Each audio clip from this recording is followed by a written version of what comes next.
go ahead, sell me this pen. Today I'm going to teach you how to sell anything to anyone, anytime. Now, when it comes to selling, when it comes to closing, there's so many techniques and so many ways. Today, I'm going to share with you 3 powerful secrets that you can use to sell anything to anyone. The very first secret is this. How do you turn something that's a commodity? How do you sell a product? How do you sell a service in such a noisy marketplace? Number 1, understand this. People don't buy because of logic. People buy because of emotion, and they justify it with logic. People buy based on emotions, and they justify it with logic. I want you to think of something that you want to buy in your life. It could be a car, it could be a house, it could be anything. Just want you to picture that. Once you have that in your mind, I want you to ask yourself this question. Why do you want to buy it? Why do you want to buy that particular item? Why do you want to own that item? Why is that? Maybe it's a new suit, it looks good on you. Maybe it's a new dress. Maybe it's a new car. Maybe it's a new house. Maybe it's that vacation. But why do you buy it? I want you to dig a little bit deeper. If you peer through the layers, I think you'll realize you're buying emotions. Maybe you buy the item because of greed. You want to make money or you want to save money. Or maybe it's because of generosity, that by buying this item is going to help other people. Have you noticed sometimes even there are companies out there, if you buy this particular product, they're going to donate a certain amount to charities? Maybe you buy because of generosity. Maybe because of shame, that if I don't buy this, I'll look foolish. If I don't own this, I'll look foolish. Or maybe it's fear, that if I don't buy this, I'm going to be missing out. I don't want to miss out. Maybe it's an escape, that you go on the vacation, your 9-to-5 job is driving you fucking crazy, and you say, oh man, I need some time off. Maybe doing it, buying it because of escape. Whatever those reasons are, those are very often emotional reasons. So you buy because of emotion, and you justify it with logic. So think about when you're selling something to somebody. Are you just talking about features and benefits? What this thing would do for you? Or are you pushing those emotional hot buttons? I remember one time I was in Harry Rosen, which is a very well-known kind of menswear store, high-end in Vancouver.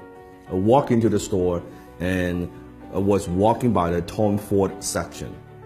And the salesman approached me and said, sir, is there anything I can help you with? I said, no, I'm just browsing around. And he said, do me a favor. Put this suit on. Now, at the time, I've never owned a Tom Ford suit before. I have a lot of suits, but I don't have a Tom Ford suit.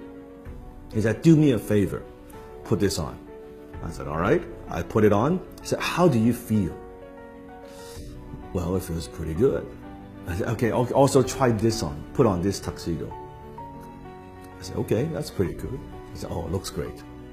He said, sir, are you a fan of James Bond? I was like, who isn't a fan of James Bond? Like, duh. He said, you see this suit right here, this tuxedo, is the exact suit, exact same design as James Bond wears in Casino Royale. You know the scene when he was gambling? I said, fuck, it looks good, right? And before you know it, I bought the damn fucking tuxedo, right? And it's a lot of money, costs a lot of money. And if you think about that, what am I buying? I'm buying emotions. What I'm buying is this. I'm buying when I wear this tuxedo, I feel good. As a James Bond fan, I feel like James Bond. Even logically, I know this, of course, is not James Bond. I'm not James Bond. But emotionally, it takes me there. This is cool that I own, I wear the same tuxedo, the same fit, right? The same everything. And then he upsold me on the damn, like the shirt and the cufflink, the whole 9 yards, right? That's what I'm talking about. People buy because of emotions and they justify it with logic. You have to understand that. Don't push your products. Don't just push your services. Don't push the features and benefits. Think about what are those emotional hot buttons that you're pushing. Number 2, people don't buy their way into something. They buy their way out of something. It means people very often, they're buying something because they have a problem they want solved. They want to buy their way out of that problem. People don't buy the drill, they want a hole on the wall. So what is it that you're helping them solve? What problem?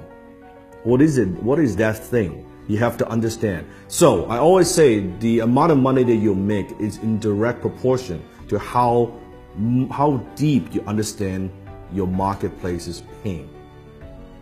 The amount of money you make is in direct proportion of how deep you go, how much you understand your marketplace's pain. So you have to understand what it is, what are the pains that people have, and how can you help them relieve some of that pain. So think about that. Number 3, people don't buy products and services, they buy stories. Because when there are so many choices out there in the marketplace, on the internet, any product that you want, there are hundreds and hundreds of choices. How do you stand out? How do you add emotions to a commodity, a pen? What's the difference between a $2 pen like this or an $800 Mont Blanc John F. Kennedy limited edition exclusive pen? $800 pen. It's the same pen. It has the same functions. Story. When you add story to an item, suddenly when you add the John F. Kennedy, the president's story, attached to a brand, to a logo, it is 10 times more valuable. It is 100 times more valuable. It is 300 times more valuable, that particular pen. All because the story, you write the same. A $2 pen you can write too. That's the difference. So think about what's the story?